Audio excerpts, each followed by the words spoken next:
Libra, this is for you. Okay, Libra, this is for you. Today is September 15. Libra, unahin natin ang message sa iyo ng Monology kung ano ang gustong sabihin sa inyo, Libra. Para to sa Libra. Kung kayo ay Libra, para to sa inyo, guys. Find balance, Libra. At ito ay yung energy, okay?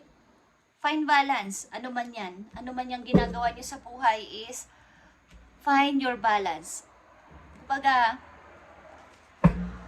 sa trabaho man yan sa family ninyo o sa inyong love life is dapat sa inyong private life, dapat bala-balanse lahat ang ginagawa ninyong oras.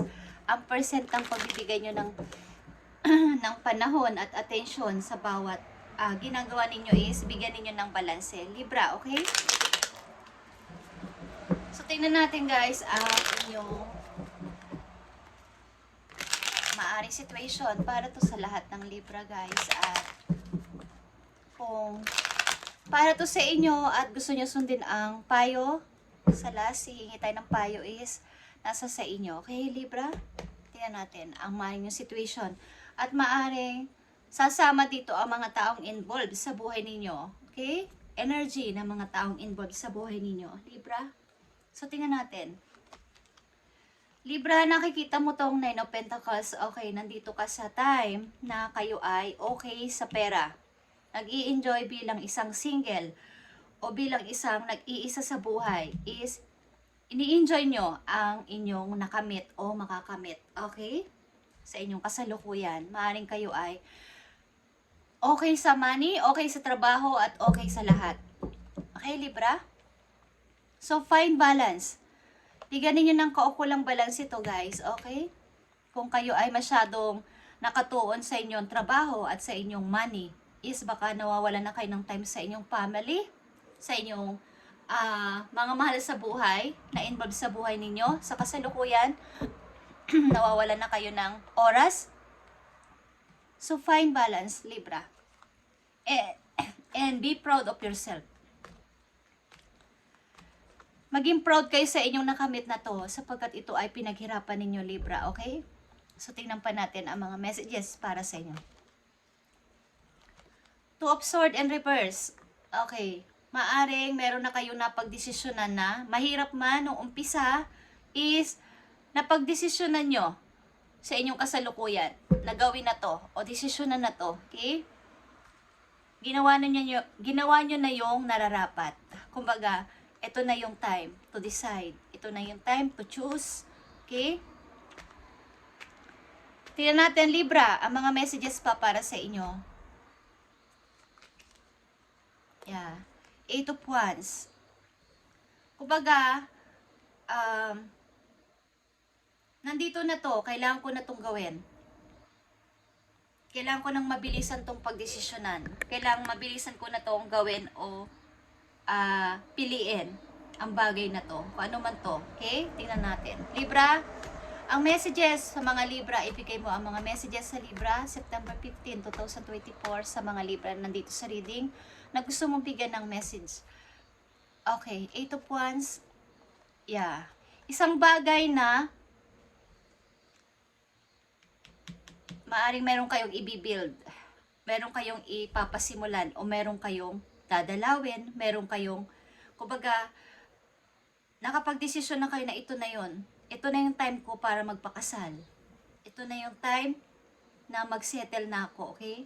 Para magpakasal, para lumagay sa, magkaroon ng isang pamilya, okay?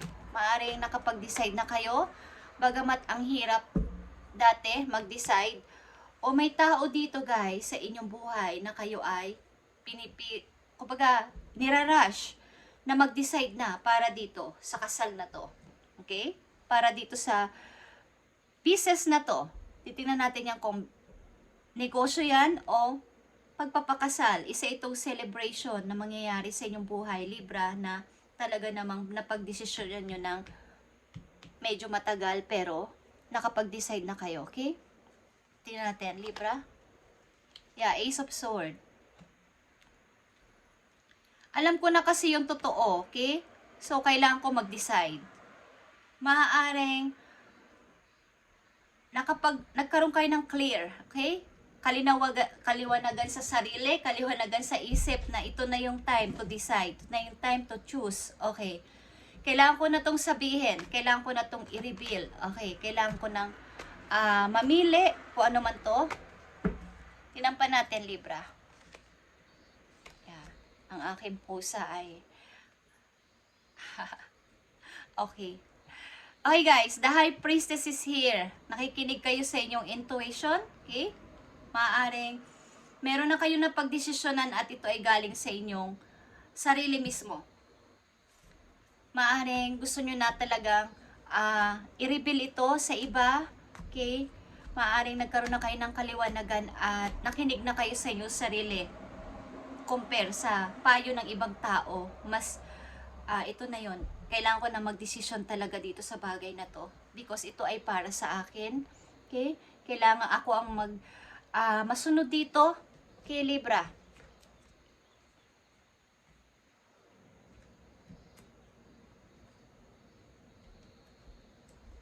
Okay, guys. Ang aking Knight of Sword, guys, is here. Buong-buo na yung inyong pasya, buong-buo na yung inyong loob na gawin ito. Parang wala na kayong takot gawin itong plano na to. Libra, kung ano man tong plano ninyo na to is talagang pinag-isipan yung mabuti. Matagal man to is pinag-isipan nyo talaga to ng mabuti. So, find balance sa inyong message na bigyan nyo to ng kaukulang pansin. Okay? Maaaring kayo ay nakahanda ng mag-decide, nakahanda ng mamili kung ano talaga ang tatahakin nyo sa buhay. Okay? Libra, tingnan pa natin ang message for you. Four of Sword and Reverse, ang ibig sabihin nito, ang ilan sa inyo dito is nakapag-healing na ng complete na nakapag-charge sa sarili. Naging okay na after ng mga bagay-bagay na nangyari sa inyong past is naging okay na kayo. Okay? Maaaring nadagdagan ng inyong lakas at nakapag-ipon na kayo ng tapang sa sarili to decide na ito na yon. Libra. Yeah, guys. King of Pentacles is here. Maaaring ang ilan sa inyo, guys, is may madidiling na energy ng Capricorn dito, Virgo, Taurus is here, okay? May tao dito na maaaring willing kang kung ito ay pag-ibig, ang person na to ay katulad mo rin na mayroon ka, kumbaga may kakayanan sa buhay, maayos ang trabaho at maayos ang pananalapi. At kung ikaw ito, Libra, is nandito ka na sa isang maayos na pamumuhay, baga complete na, nakapag-healing ka na, nakapag-isip-isip ka na ng mabuti at nakinig ka sa iyong sarili mismo. Yeah, Ace of Cups is here, guys. Nakikita nyo tong Ace of Cups. Ito ay bigay sa iyo ni Lord, bigay sa iyo ng heaven, bagong pasimula, Libra. At nasa iyo, hawak mo ang 4 na alas, Ace of Cups, Ace of Pentacles, Ace of Sword, and Ace of Wands. Nandito sa mga kamay mo at ikaw na lang ang bahalang decide. At alam kong nakapag-decide ka na o magdi-decide ka na sa mga susunod na araw, buwan o mga buwan-buwan pa, is pilitin mo na itong makapag-desisyon ka ng maayos sapagkat binibigay sa iyo ni God ang bagong pag-asa para sa iyong sarili. Okay. At iwasan mo nang mag-regret. Iwasan mo nang mag-regret sa mga nakaraan. Okay. Maaring napakatibay ng inyong pananalig at napakatibay ng inyong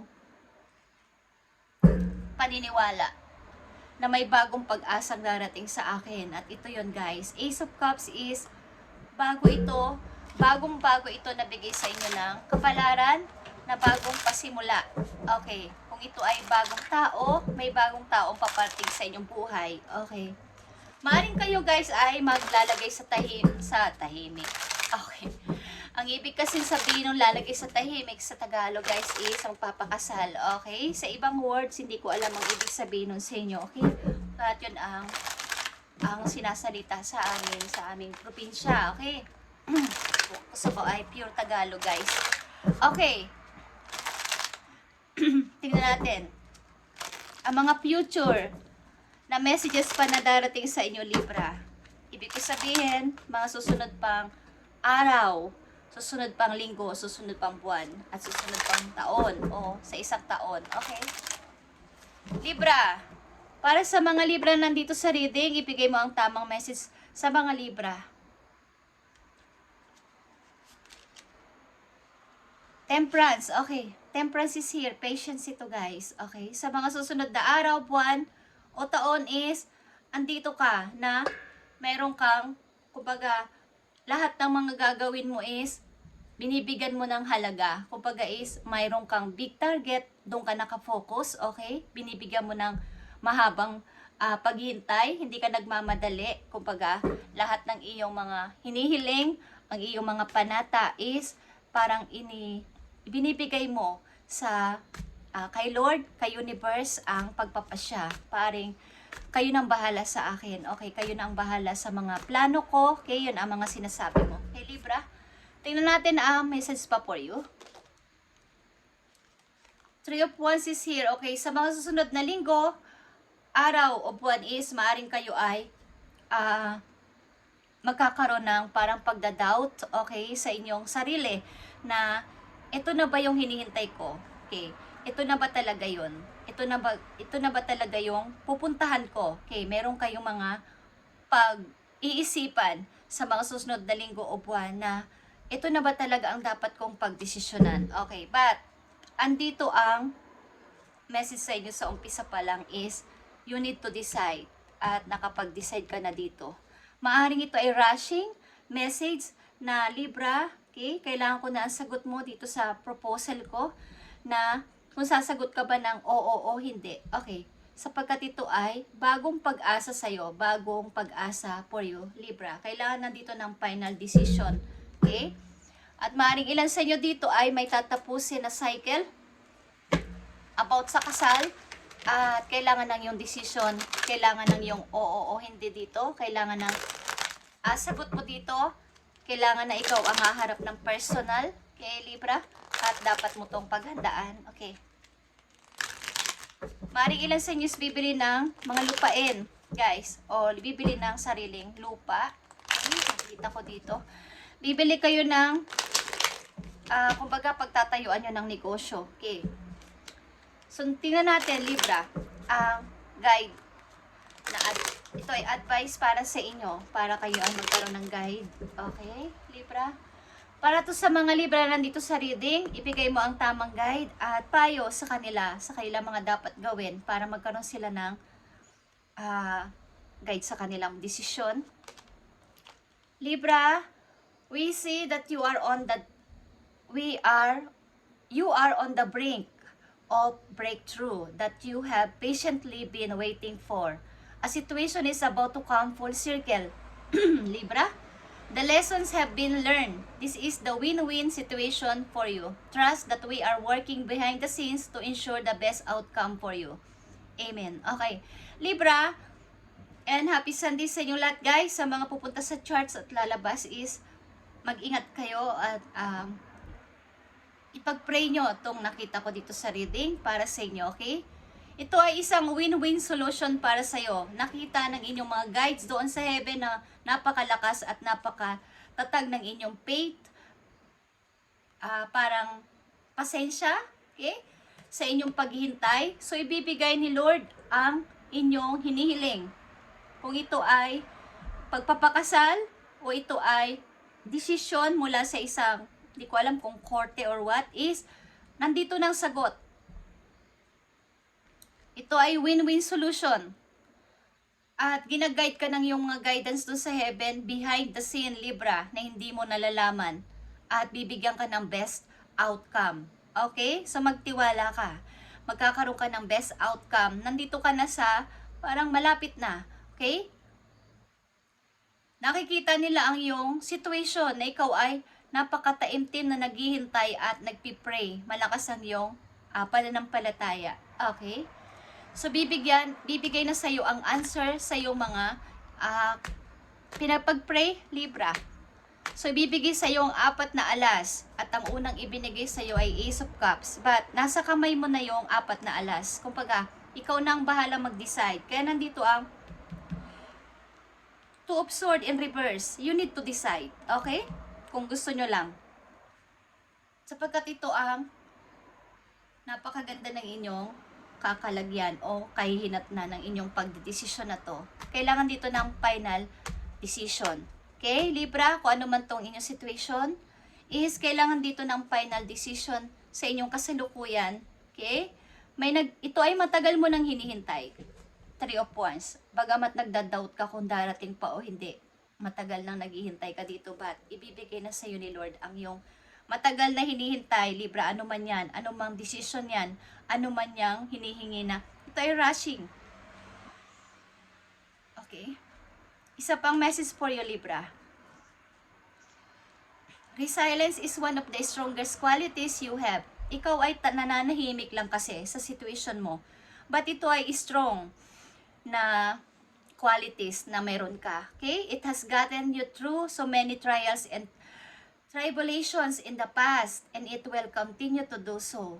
Lean on that inner tower of strength anytime that you need it. You've got this. Okay, Libra? Marami kang napagtagumpayan o naranasang hirap sa iyong past, but kumbaga nagko-continue pa rin sa kasalukuyan is kumbaga yung biglaan ang mga pagbabago is mangyayari. Kumbaga, meron ka kasing matatag at malakas na pananampalataya sa taas. So, ibibigay ni Lord, ni Universe, ng iyong mga guides, Spirit Team, doon sa langit ang iyong mga hinihiling, Libra. Okay? So, ito ay isang win-win solution na hindi mo kumbaga, masasabi mong nakakamangha. Okay, Libra? This is your reading today at i-update natin to sa mga darating pang araw para sa inyo, Libra, at pagpalain kayo ni Lord. Sana kayo ay makapag-decide na talaga sapagkat andito na ang ito ang inyong situation, ito ang mangyayari sa inyo, okay? So, thank you, Libra, and God bless sa inyong lahat, guys, and happy Sunday sa inyong lahat, at mag-ingat kayo sa inyong paglabas today.